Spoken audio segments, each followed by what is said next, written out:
Bonjour, ravi de vous retrouver avec les vidéos de Vivre Cru. Alors aujourd'hui on reprend la bonne habitude des questions et réponses parce qu'il y en a beaucoup qui se sont accumulés là pendant ce petit jeûne. Je vous remercie pour toutes vos questions, vos réponses. Vous savez, je préfère répondre en vidéo. Donc aujourd'hui on va brosser pas mal de sujets. On va beaucoup parler d'acidose, de détoxination, de jus, de mélange hasardeux. Qu'est-ce qu'il y a d'autre? D'hémorroïdes, de séchage avec des séchoirs. Je passe rapidement en revue parce que j'avais jeté un coup d'œil. Voilà, oui, ça va être un petit peu le programme, vous verrez de toute façon. Et puis de comment est-ce qu'on commence dans le régime crudivore. Parce qu'il y a beaucoup de questions comme ça. Donc on va commencer avec une première question de Michel. Vous allez voir, il y en a certaines qui sont assez pratiques. Je voudrais commencer un régime crudivore, mais j'ai des maux de ventre permanents, le ventre très ballonné. Les crudités augmentent souvent cet inconfort. Que me conseillez-vous pour commencer en douceur? Merci beaucoup, j'aime beaucoup vos vidéos, Michel. Alors Michel, c'est un problème récurrent. Alors il y a l'explication simpliste, on va dire, voilà, si tu ne les tolères pas, c'est parce que tu n'es pas adapté, tu n'es pas habitué, il faut forcer. Il faut forcer, ça va venir. Or, je pense que tout est plus loin de la vérité que ça.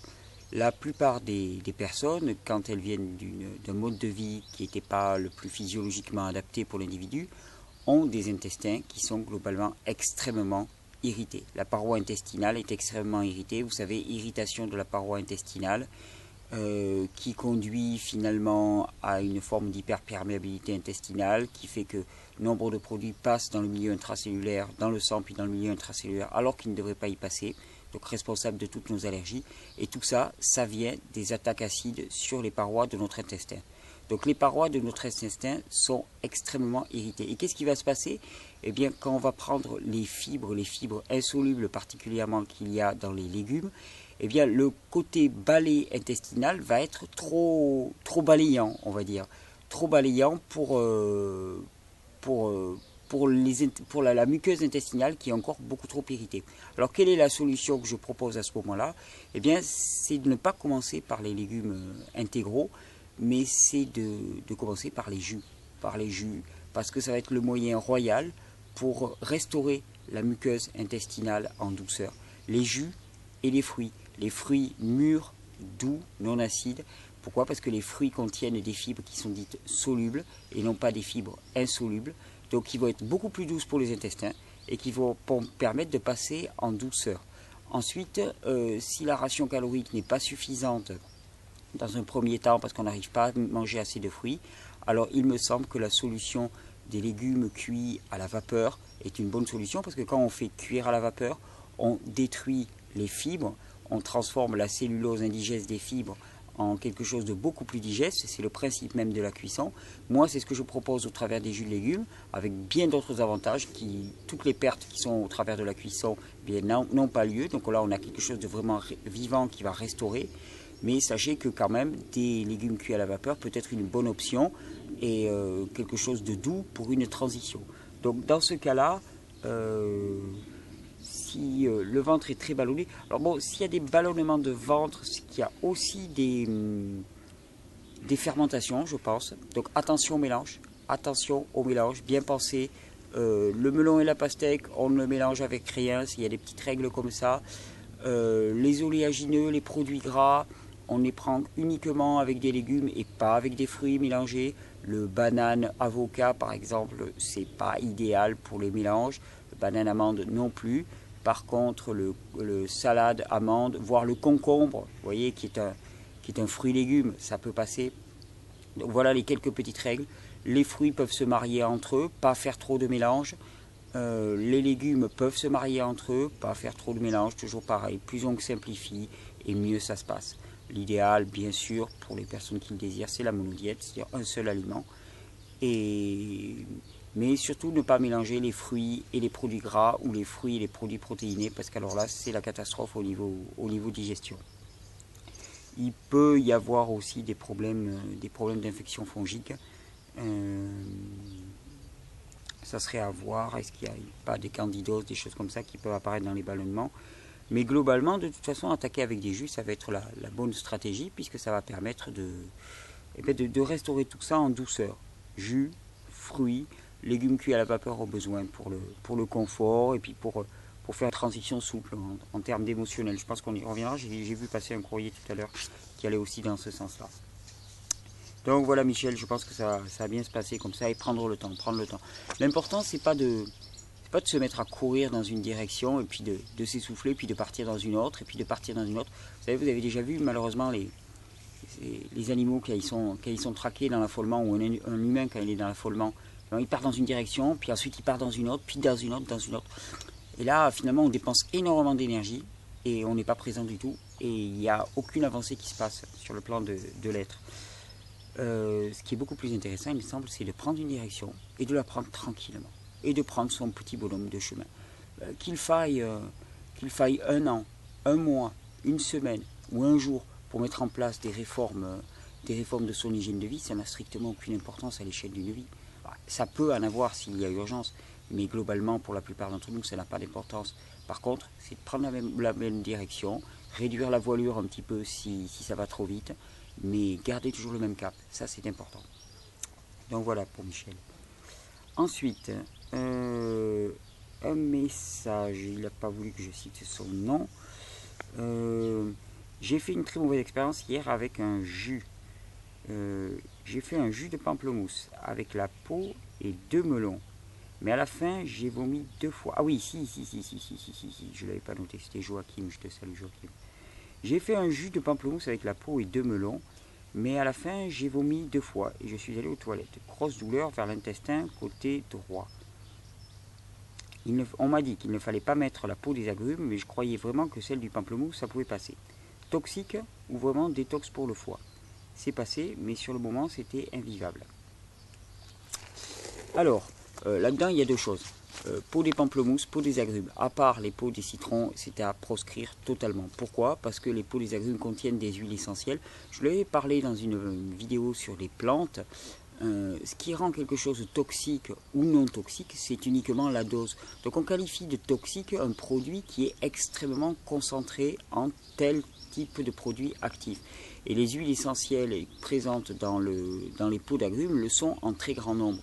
Elles sont hépatotoxiques, elles sont aussi, je sais, il y a des sortes de coumarines, je crois, qui permettent d'avoir une forme de photosensibilité qui peuvent apparaître aussi. En tout cas, c'est à proscrire totalement. Donc les peaux d'agrumes, à part les peaux de citron dans les jus, c'est à éviter. Il y a autre chose, un jus de pamplemousse avec la peau et de 2 melons. Melon et pamplemousse mélangés, c'est un mélange absolument affreux. Donc ça peut simplement expliquer aussi le vomissement. Et bien comprendre que le vomissement pour le corps, c'est un réflexe de sécurité. C'est-à-dire que ça prouve que ton corps fonctionne encore très très bien. Il reçoit quelque chose qui est inadapté. Hop, retour à l'envoyeur, je n'en veux pas, non merci. Donc ça c'est vraiment un réflexe de corps qui a encore une bonne vitalité, qui est bien détoxiné. Donc c'est très très bon signe. Mais le mélange pamplemousse-melon, c'est à proscrire totalement. Le melon ne se mélange avec rien, tout comme la pastèque. Donc quand on se fait un jus de melon, on peut se faire un jus de melon avec la peau du melon, mais à ce moment-là, on ne fait que du jus de melon. Peau, pépins, chair, idem pour la pastèque, peau, pépins, chair, mais on ne mélange pas melon et pastèque.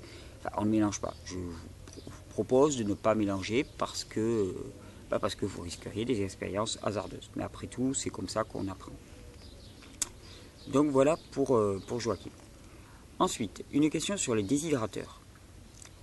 Je me laisserai bien tenter par la déshydratation, ne serait-ce que pour varier les plaisirs et en avoir un peu plus en hiver. Oui, c'est une bonne alternative, même si c'est pas idéal, c'est très bien. Le truc, c'est que je trouve les Excalibur abominablement chers et on n'a plus trop de place. Donc je pensais utiliser le four. Alors là déjà, bon, il y a quelques questions ensuite, mais enfin, je vais les prendre. J'ai quelques questions. Perso, la passion pour les enzymes végétales dans l'alimentation vivante n'a aucun écho en moi. On utilise nos propres enzymes, pas celles présentes dans les fruits, non. Alors dans ce cas, je ne vois pas l'utilité de les préserver. Concernant les protéines, je ne sais pas à partir de quelle température elles sont dénaturées. Une idée. Alors déjà, première réflexion. Utiliser le four pour déshydrater, pour moi, c'est un très mauvais choix. Pour la bonne et simple raison que la déshydratation, elle devrait intervenir. Non pas pour une cause d'élévation de la température, mais pour une cause de flux d'air. Donc la plupart de mes déshydrateurs, moi, ne sont pas des déshydrateurs chauffants, mais sont des déshydrateurs soufflants. Par exemple, j'ai un très gros déshydrateur qui fait plusieurs mètres carrés, que j'ai fabriqué simplement avec des gros ventilateurs que j'ai placés de façon verticale sur des grilles. Donc je vous conseille, plutôt que d'élever la température, de prendre des grilles et de souffler dessus avec un petit ventilateur. C'est très très simple.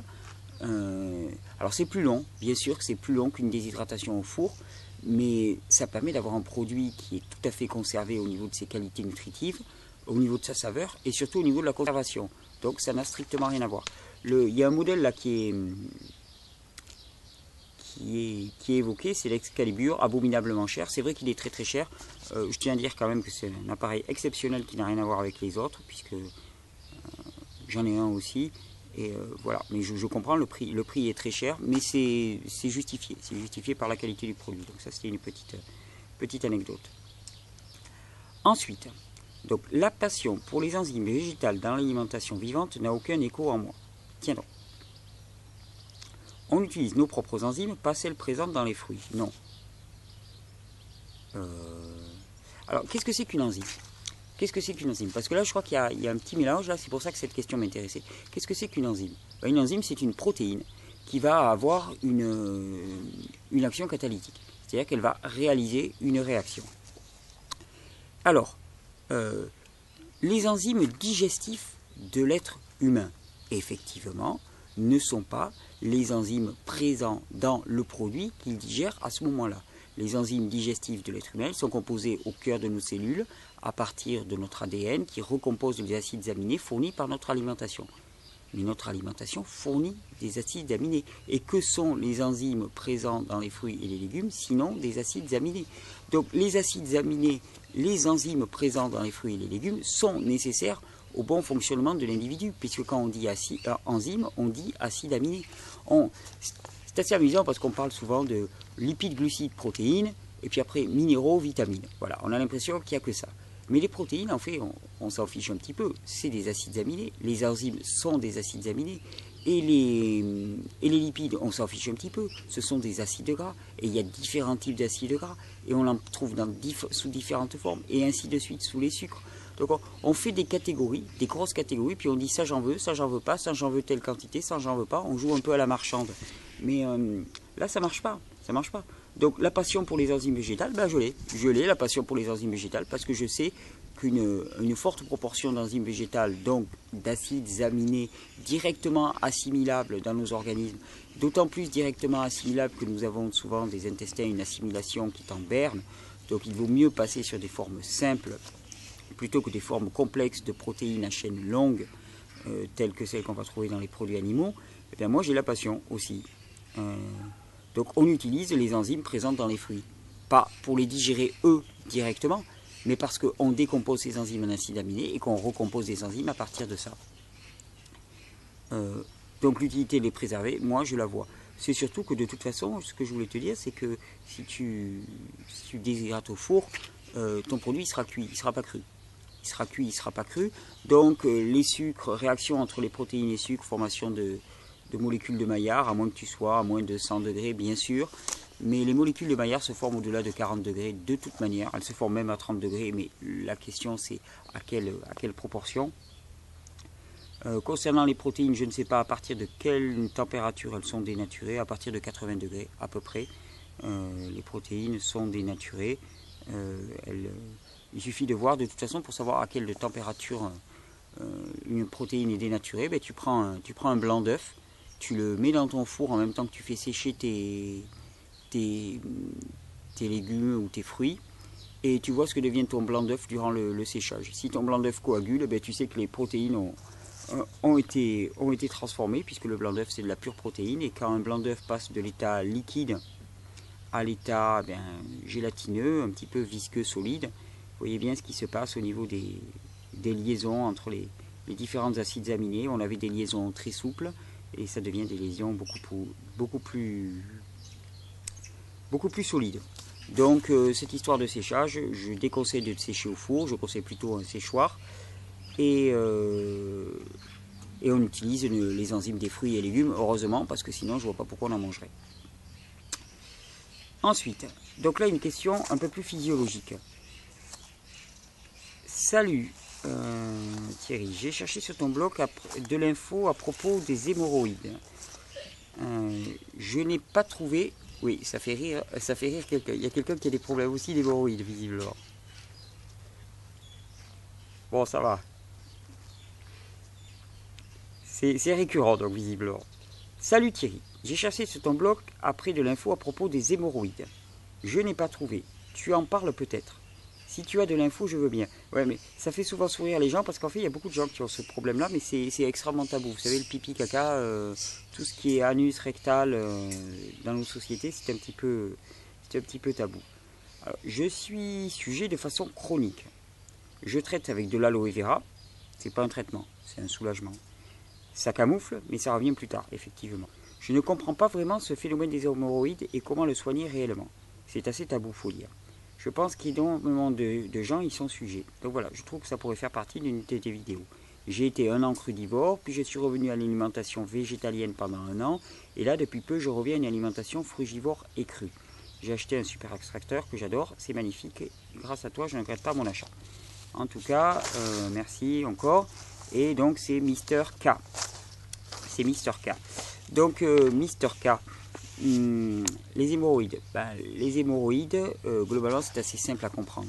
Hémorroïdes, c'est inflammatoire. Tu seras d'accord avec moi. Inflammatoire, donc attaque acide au niveau du rectum.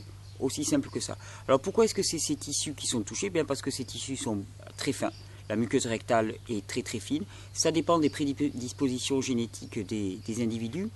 Et là, je suspecte aussi, puisque c'est particulièrement au niveau rectal, alors là c'est une interprétation qui est très personnelle, ce sont des travaux récents pour moi, mais il se trouve que j'ai découvert là, dans des travaux universitaires que certaines personnes, bien que végétaliennes, avaient un taux d'acide urique dans leur organisme très très élevé.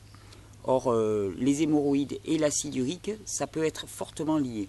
Et alors, comment ça se fait qu'ils aient de l'acide urique alors qu'ils ne consomment pas de produits animaux? C'est pour ça qu'il y a des gens qui me disent, voilà, ouais, moi je consomme cru et tout, et je suis toujours en acidose. Mais ça, c'est une information qui va vous intéresser fortement. Parce que, bon, ceux qui consomment des céréales, je peux leur dire, bon voilà, l'acidose finalement que vous allez retrouver au niveau de votre rectum, eh bien, elle vient uniquement des céréales que vous consommez. C'est assez facile.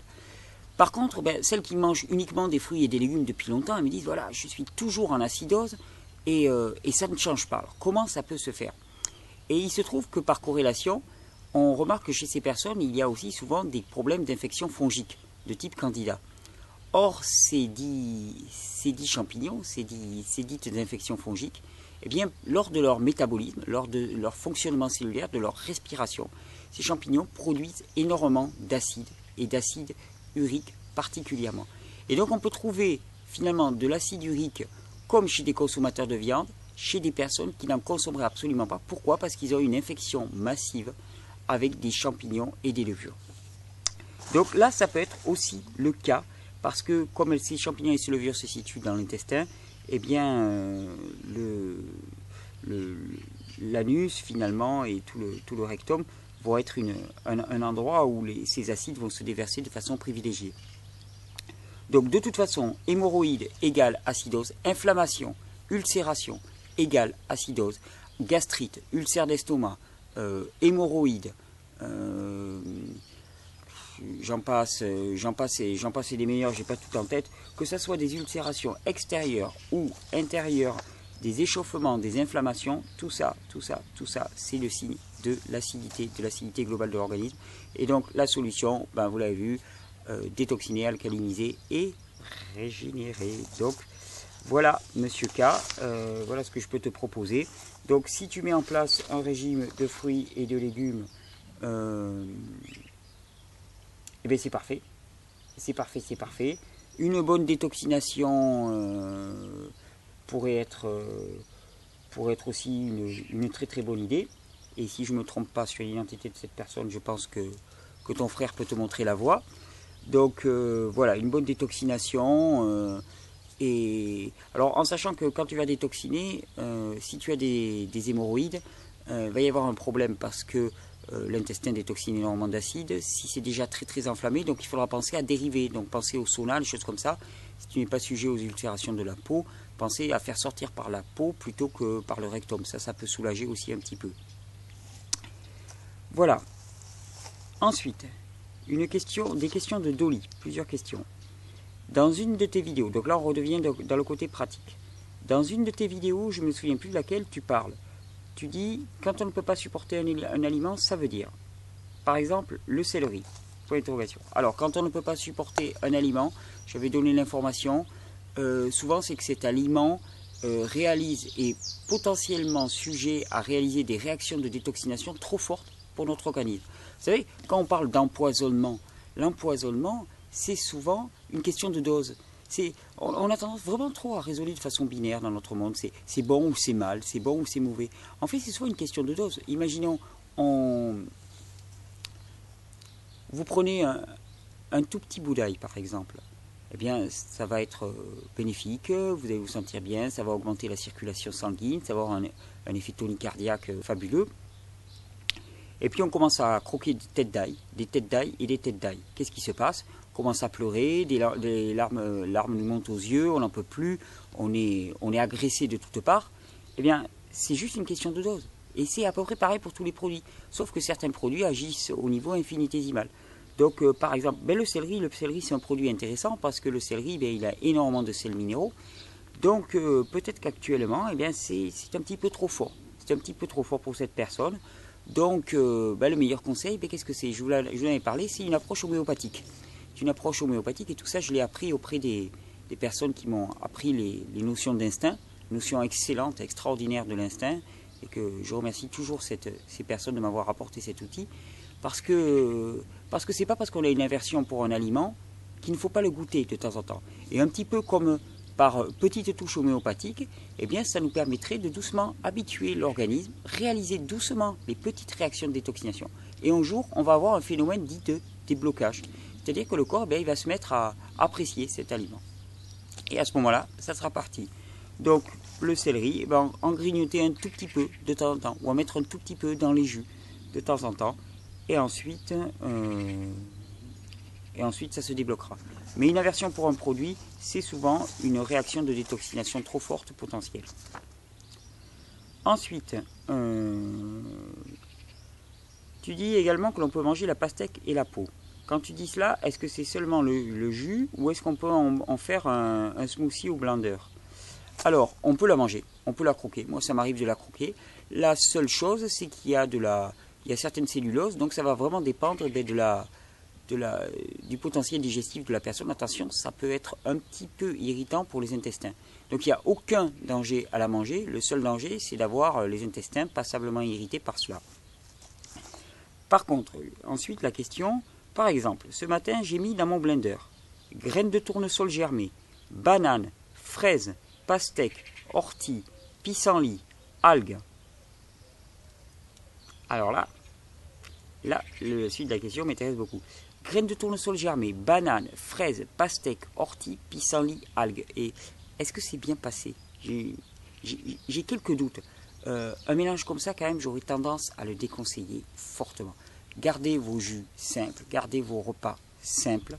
Et alors, arrivez à mélanger des fruits, bananes, fraises, avec des algues, avec des graines de tournesol. Déjà, c'est pas conseillé du tout. Arrivez à mélanger des fruits avec de la pastèque, c'est pas conseillé du tout. La pastèque se consomme toute seule. Arrivez à mélanger ça avec des feuilles et arriver à mélanger tout ensemble. Pour moi, c'est vraiment pas idéal au niveau du système digestif. Donc à éviter. À éviter, je pense que c'est pas quelque chose qui est passé facilement, mais soyez attentifs au mélange. Souvent je me dis que si dans l'hygiénisme, moi je garde vraiment en tête la notion des combinaisons alimentaires qui est extraordinaire et qui pour moi, la notion des combinaisons alimentaires et du jeûne. Dans la notion de l'instinctothérapie, je retiens vraiment l'instinct et je prends les jus verts et avec ça, je fais une formule moi qui me paraît assez magique. Donc n'oublions pas ces règles de bon sens des combinaisons alimentaires qu'ont élaboré vraiment les pionniers de l'hygiénisme. elles sont incontournables pour moi. Elles sont vraiment incontournables pour moi. Donc, graines de tournesol germées, bananes, fraises, pastèques, orties, pissenlits, algues, à éviter. En jus, ça sera moins terrible, je pense, qu'en solide. Mais, ah non, c'était en blender. Oula, d'accord, ok. Bon, ben, bon courage. Bon courage. Donc, à éviter ce genre de mélange. Ensuite, voilà, alors intéressant, on va parler de détoxination et de comprendre les détoxinations. Voilà 2 semaines que mes rougeurs sont réapparues. Donc c'est quelqu'un qui avait mis en place un régime crudivore il y a 3 semaines, un mois à peu près, et qui me dit voilà, il y a 2 semaines que mes rougeurs sont réapparues, mais je vois quand même une différence dans le fait que ça a commencé plus doucement à se propager, et que même si les plaques une fois présentes sont toujours aussi rouges et des manches, j'en ai moins qu'avant. Elles sont devenues particulièrement fortes depuis ce week-end, mais je me concentre sur le progrès. J'ai aussi remarqué, et cette fois j'en suis sûr, que les rougeurs viennent 2 semaines sur 4. Je me suis dit que mon corps avait des cycles où il se détoxinait plus, mais je ne m'explique pas vraiment ce phénomène. Le fait est que c'est constant. Aurais-tu une idée là-dessus? Alors ensuite il y a d'autres informations. J'applique du concombre et ça soulage. Je pèle, je dois mettre de l'huile pour ne pas trop souffrir. J'ai été constipé pendant plusieurs jours, mais maintenant ça va mieux. D'ailleurs je n'en suis pas sûr, mais je crois bien que mes rougeurs sont devenues plus fortes au moment où j'ai pu aller à la selle. De plus, le matin, j'ai de la bile dans la gorge. De la bile, je ne suis pas certain, mais bon. J'ai de la bile, des glaires plutôt peut-être. Et jusqu'à ce matin, j'avais les ganglions enflés. Bon, alors, ganglions enflés, éruption cutanée, mucus dans la gorge, constipation. Qu'est-ce que c'est? Système lymphatique complètement bloqué. Ganglions enflammés, c'est le système lymphatique. Il y a une énorme détoxination qui est en cours. Donc, après 3 semaines de crue, les détoxinations, que les détoxinations soient très fortes au niveau de la peau, ça n'a rien d'étonnant. Ça peut continuer longtemps, on peut détoxiner encore bien longtemps au niveau de la peau. Donc cette personne a un émonctoire principal qui est au niveau de la peau. Là, quand on voit le tableau, ganglions enflammés.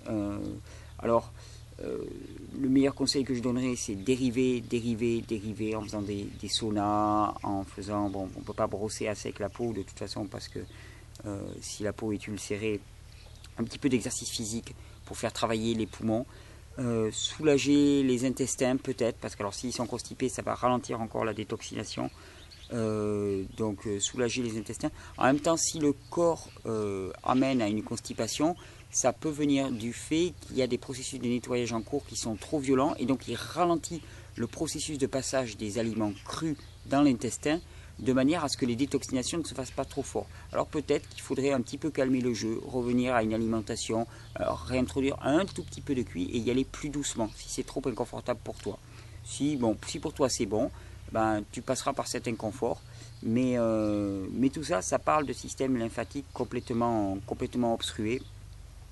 Donc les jus, n'hésite pas pour mettre pour faire bouger un petit peu ta lymphe, aussi l'exercice physique essentiel, rebondeur, course à pied, exercice un petit peu au grand air, pour faire circuler tout ça, éviter que tes ganglions soient enflammés comme ça, parce que c'est délétère et ça fait que tout ton système est engorgé et que ça sort pas. Le problème c'est qu'on lance des détoxinations, mais la détoxination, le corps, bon, il fait sortir les toxines de nos cellules, il commence à brûler des graisses pour libérer ces toxines, mais il faut aussi que ça puisse sortir vers le milieu extérieur.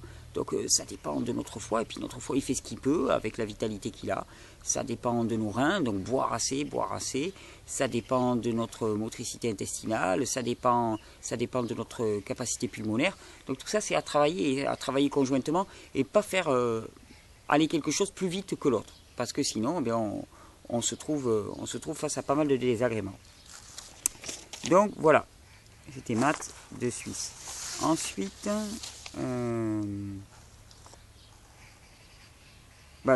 toujours dans le même registre, un message de Françoise. Bonjour Thierry, je te remercie pour tout. Je me pose quelques questions. J'ai changé mon alimentation il y a de cela 12 jours, donc là encore très peu. Je suis passé au végétarisme, sans gluten et sans laitage, au jus et aux fruits. Waouh, ça c'est le bon dans le vide, c'est le pas dans le foie, c'est c'est un pari magnifique, ça touche beaucoup, ça touche beaucoup. Je suis très impressionné souvent hein, par les témoignages que je reçois. Je me dis vraiment, il y a des, voilà, il y a des gens qui veulent se donner les moyens.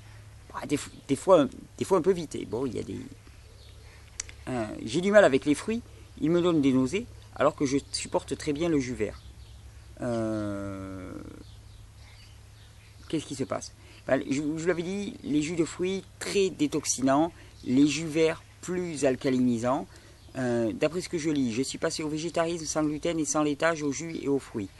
Je suis passé du végétarisme sans gluten et sans laitage aux jus et aux fruits.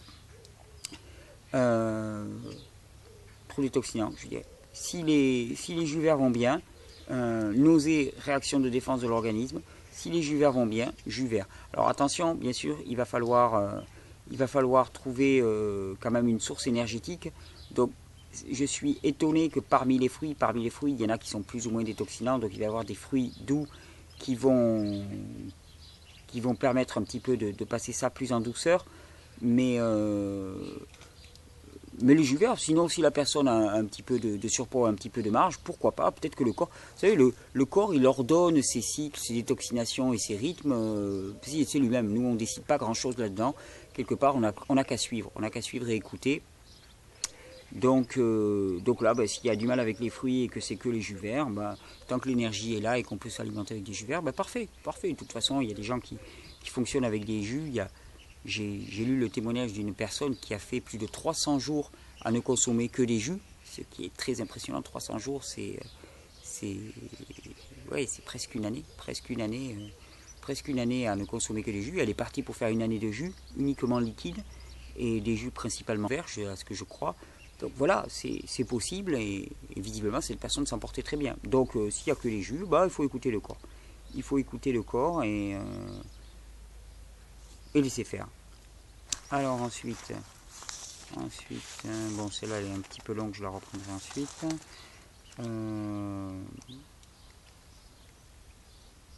Allez, une dernière pour conclure. C'est Marisol qui m'envoie ça. Depuis que je suis passé au jus, aux fruits et aux légumes crus pour que ça croque un petit peu. 15 jours parfait. Je me gardais un demi-fromage de chèvre par jour, puis un bout de pain, pour ne pas tout supprimer tout de même d'un coup. Intéressant, ma grande addiction au Coca Light est passée, mais alors instantanément, cependant, depuis plusieurs jours, j'ai des pulsions que je n'arrive pas à contrôler de nourriture diverses et variées. Vu que j'ai un mari et 2 ados, je ne peux pas tout supprimer. Du pain, du pâté, un verre de vin, une barre de chocolat. Il faut dire que j'ai eu de gros stress. Tu as une solution? Bah oui, j'ai une solution. C'est de ne pas faire aller nos réformes alimentaires plus vite que les transformations intérieures de notre individu. Là, quelque part, c'est un retour. On a des attachements émotionnels très très forts à la nourriture. C'est même l'un des principaux points d'attachement émotionnel. Donc, ces attachements émotionnels, les nier et fermer les yeux dessus, c'est un petit peu une erreur selon moi. C'est une erreur parce que finalement, ils nous reviennent. Ils nous reviennent parce que ça donne des pulsions de boulimie. Alors après, on rentre dans la culpabilité, les cercles de culpabilité, d'autoflagellation. C'est absolument pas ce qui est nécessaire. Y aller doucement. On ne saute pas du jour au lendemain d'une alimentation traditionnelle à une alimentation de jus, de fruits et de légumes. Je ne crois pas. Certaines personnes le font et ça leur réussit bien. Beaucoup le font et ça leur réussit pas vraiment bien. L'important, c'est de garder la direction. Donc là, tu vois, en situation de stress, hop, tout de suite, le retour aux anciennes valeurs. Il se peut aussi que ce soit des phénomènes de détoxination, puisque quand les toxines sortent de l'organisme, elles génèrent les mêmes envies que les produits qui les ont fait rentrer. Donc c'est possible aussi. Mais il y a toutes les chances que ce soit les réactions de stress, et on revient vers ce qu'on connaît. On revient vers des situations qui sont confortables et rassurantes. Et la nourriture est par excellence un vecteur de bien-être et de confort dans nos cultures. C'est même souvent le seul vecteur de bien-être quand toutes les relations entre les individus ne valent plus grand-chose, qu'elles soient publiques ou privées ou intimes. Quand finalement notre activité ne nous satisfait plus, qu'est-ce qui reste? Il reste la nourriture, l'alcool et ce genre de compulsions. Donc on a figé des comportements avec ça. Donc il s'agit de les faire changer, mais de les faire changer pas au forceps, parce que de toute façon, ça se rebellera, notre inconscient se rebellera. Notre conscient peut bien vouloir, si notre inconscient dit non, eh ben, on ne pourra pas aller plus vite que ça. Donc voilà, tu as une solution? Oui, y aller tout doux. Y aller tout doux et garder le demi-fromage de chèvre et même le bout de pain, mais il y a d'autres choix. Garder des légumes cuits à la vapeur et avoir une ration calorique suffisante. Toujours pareil, avoir une ration calorique suffisante, ça peut être aussi très très important. Ensuite, alors j'ai une question, là je ne l'ai pas sous les yeux, mais une question pour quelqu'un qui voulait prendre du poids. Parce qu'on parle souvent de perdre du poids et maintenant on parle de prendre du poids. Et prendre du poids et détoxination, est-ce que c'est deux choses qui peuvent aller ensemble? Difficilement, vous allez me dire. Et d'autant plus difficilement que quand on détoxine, souvent, eh bien, on élimine de la graisse puisque les toxines sont formées avec de la graisse. Donc effectivement, pour reprendre de la masse, eh bien, il ne faut pas détoxiner. Et pour ne pas détoxiner, qu'est-ce qu'on fait? Eh bien, on prend un peu plus d'énergie pour la digestion et surtout pour prendre de la masse. On ne fabrique pas de la masse dans sa cuisine ou dans sa cuisine, on fabrique de la masse en exerçant son corps et en exerçant ses muscles uniquement. Puisque j'aime à me prendre comme sujet d'étude et de cobaye de mes propres expériences, suite à mon jeûne, là j'ai vécu une petite expérience de jeûne qui m'a bien plu. J'ai vu aussi qu'elle était extrêmement limitée parce que je n'avais pas assez de réserve. Donc maintenant, pour ma propre personne, je rentre dans une phase de régénération et de reconstruction. Donc j'espère qu'au cours des mois qui viennent, vous allez voir les transformations et je ferai plusieurs sujets là-dessus. Comment prendre du poids? Parce que comment perdre du poids, on en parle souvent. Comment prendre du poids? Comment prendre du poids? Ben, très simplement, moi à mon niveau, c'est exercer mon corps encore plus. C'est-à-dire faire des exercices spécifiques pour faire du musculaire pur. Et non pas simplement l'activité physique quotidienne qui était déjà importante, mais privilégier plutôt les efforts forts qui développent les muscles plutôt que les efforts d'endurance uniquement. C'est ne pas fonctionner uniquement au jus de légumes, mais croquer des légumes, parce que ça va demander plus d'énergie de digestion, donc ça va ralentir les processus de détoxination. Et ça va ralentir le passage des nutriments aussi dans l'organisme, donc meilleure assimilation dans l'absolu. Introduire un petit peu de matière grasse, alors selon les tolérances des personnes et selon les capacités de leur foie, il va falloir prendre des chaînes plus ou moins longues. Pour ma part, je m'oriente vraiment vers des chaînes courtes pour pas trop surcharger le foie, vers les graines de chia, vers les graines de chanvre germées, que je passe dans les jus au besoin. Et donc voilà, charger un petit peu en contenu calorique et exercer son corps avant tout. C'est uniquement comme ça, ralentir la détox et exercer son corps. Ça, c'est la régénération et je vais m'y employer. C'est un processus lent, c'est comme perdre du poids, c'est un processus lent. Donc là, ça va être un processus lent, mais je pense qu'au cours des mois à venir, eh bien, vous allez voir les différences et dormir. Dormir beaucoup. Alors là, c'est l'auto-persuasion pour moi, parce qu'il faut que j'apprenne à dormir encore plus. Mais dormir, c'est pendant les phases de repos qu'on construit du muscle, c'est pendant les phases de repos qu'on construit de la masse maigre. Et donc, c'est vraiment essentiel. Mais globalement, il n'y a pas vraiment de secret. Réduire le stress, soigner un petit peu ces glandes surrénales qui sont toujours en alerte avec des plantes adaptées. On va faire un sujet sur les glandes surrénales tout bientôt. Et manger assez, dormir, exercer son corps, introduire un petit peu de matière grasse et ça roule tout seul. De toute façon, si ça ne roule pas, c'est parce que l'assimilation est une piètre assimilation. Et à ce moment-là, c'est sur l'assimilation qu'il faut travailler. Il ne s'agit pas de bourrer la machine encore plus, de bourrer. On n'est pas en train de faire des oies grasses, comme on fait malheureusement trop souvent, mais on est en train d'essayer de construire des organismes efficients, qui fonctionnent bien, qui ont un très bon rendement, parce que c'est quand même l'idéal. C'est quand même l'idéal. Et moi, à mon niveau, par exemple, je sais que je n'ai pas encore un très bon rendement au niveau digestif. Eh bien, je vais le travailler. Donc voilà, ça sera une expérience en cours. Vous voyez, encore une nouvelle expérience. Donc moi, je me reconstruis. Il y en a d'autres qui se lancent dans des phases d'amaigrissement. Il y en a d'autres qui se lancent dans des phases de régénération. C'est assez merveilleux. Ça fait tout un maillage de personnes qui se mettent en marche. Et ça, je trouve ça superbe. J'espère qu'au travers de ces vidéos, vous trouvez de l'inspiration. Parce que des informations, on en a de plus en plus. Mais j'espère aussi que vous trouvez beaucoup d'inspiration pour y aller. Je tenais à vous dire aussi pour les personnes qui cherchent de l'inspiration que suite à quelques désistements de dernière minute, il reste quelques places, particulièrement pour le stage de juillet. Il reste 5 places pour le stage de juillet disponibles en tente. Vous êtes les bienvenus, on est en train de vous faire un accueil assez magnifique et très joyeux. Et donc vous pourrez expérimenter tout ça et puiser l'inspiration qui sera nécessaire. Nous le puiserons tous entre nous. Je peux vous garantir qu'en termes d'inspiration, vous serez servis. Voilà, et il reste encore 2 places, je crois, pour le stage d'août. 2-3 places, bon, c'est à vérifier.